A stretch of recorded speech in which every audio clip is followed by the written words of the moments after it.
So we've talked a lot about the definition of creativity and the effects that creativity can have on advertising effectiveness. Why should people read this book? Why should a marketer or an advertiser now read this book? I think there are a few reasons, and I know perhaps I'm biased as the author, but as you've asked the question, I'll give my answer. The first is I think this is, to my mind, the first time that we've had robust, generalizable evidence of the contribution of creativity to advertising effects from, importantly, regular people. People that I at least see aren't often considered in the definition of creativity and indeed the experience that advertising needs to deliver. I think we all, as either research or creative advertising professionals, will sit in our ivory towers and think about these things, but rarely do regular people form part of that thinking.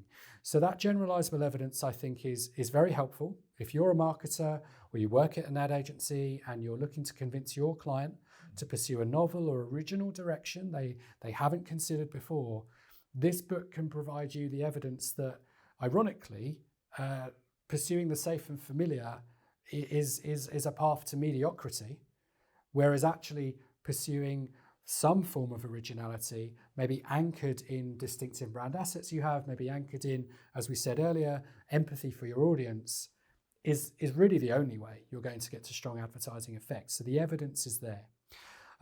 Also, I'd like to think that this is quite a relatable story as well.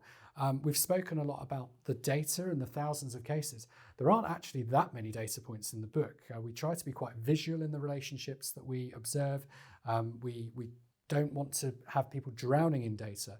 So it's accessible, in my view at least, and it's also relatable. Coming back to those misfits of the world, from the world of music, from movies, from video games, the way that we frame the evidence in those people, in those misfit profiles, I think can give a real opportunity for a good framework of thinking and of questioning.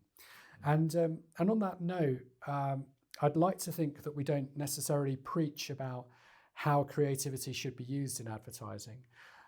It would be ironic, in all honesty, for a research agency to go down that road, and we absolutely don't. All we humbly submit is a series of questions as a marketer or an ad agency person you might want to ask yourself as you're developing your advertising. Are we thinking about that entertaining experience?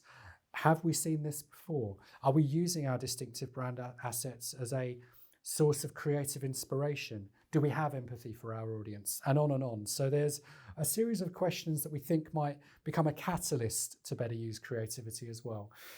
So I would say across all of those reasons, there's a good reason to read. And again, back to the misfits that we profile in the book. Who doesn't like reading about movies, music, and video games? So there's some fun in there as well. There you have it, folks, from Adam Sheridan.